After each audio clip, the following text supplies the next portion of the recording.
You're watching TelecomTV from the SDN World Congress 2016 event in The Hague. I'm joined now by Charlie Ashton, who is Director of Business Development at Wind River. Charlie, good to see you again. Good to see you. I think the last time we spoke was probably to this event a year ago. I think it was. A lot has changed in the market. Here, it's SDN World, but there's also understandably a lot of talk and interest in NFV. As we start to see network trials and implementations, we come across interoperability concerns.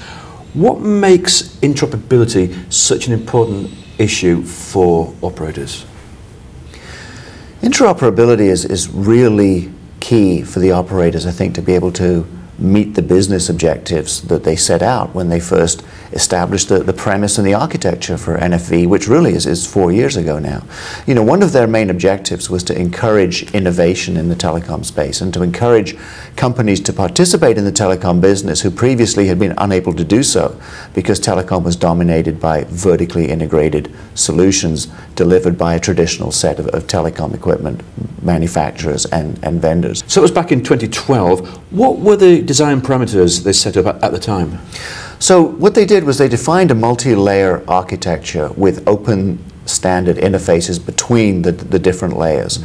So that was to allow for multiple vendors of products such as OSS/BSS solutions, service orchestrators, virtual network functions or VNFs, and then the NFV infrastructure layer or NFVI was to allow multiple vendors of those products to be part of the end solution. And that's a great concept, but obviously it's only practical if you have true interoperability between the products coming from all of those different vendors that service providers are going to then be able to select from. So what you've found is that all of the different companies participating in this space, including obviously Intel, HPE, and Wind River, have made interoperability a big focus of their NFV strategies. So what is Wind River doing to advance interoperability? So right from the start, Wind River saw this as a core piece of our strategy for the Titanium Server NFV infrastructure software platform. When we launched Titanium Server 3 years ago now in 2013, we recognized right from the start that as a standalone product, it was going to be of limited interest to the service providers who really care about end-to-end, truly validated solutions. So at the same time as introducing Titanium Server, we started working on the ecosystem called Titanium Cloud. And that's an ecosystem of now 37 different companies who we've partnered with to do very detailed technical validations to confirm and validate that their products work correctly with Titanium Server and incorporate whatever optimizations are necessary to take advantage of the features of Titanium Server that are applicable to specific use cases.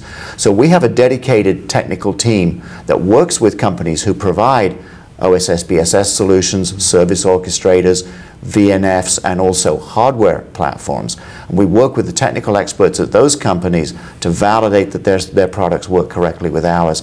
That allows us to then jointly talk to service providers about true end-to-end solutions with the confidence that the different elements of that solution have been proven to work together.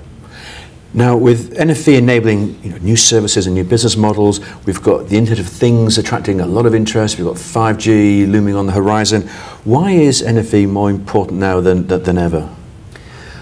If you think back to the original premise of NFV, it was really about meeting two business objectives, right? The first one was generating new revenue for the service providers, and the second one was achieving operational cost reductions, in other words, reducing their bottom line expenses.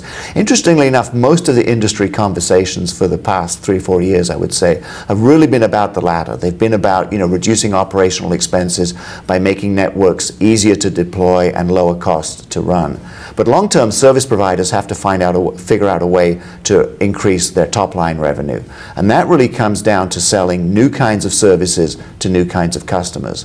If you look at what's going on in the industry now and the focus that's being placed on new initiatives like 5G and IoT, That's very exciting from a service provider point of view because that addresses exactly what I just talked about. It allows them to have new customers and sell them new types of services.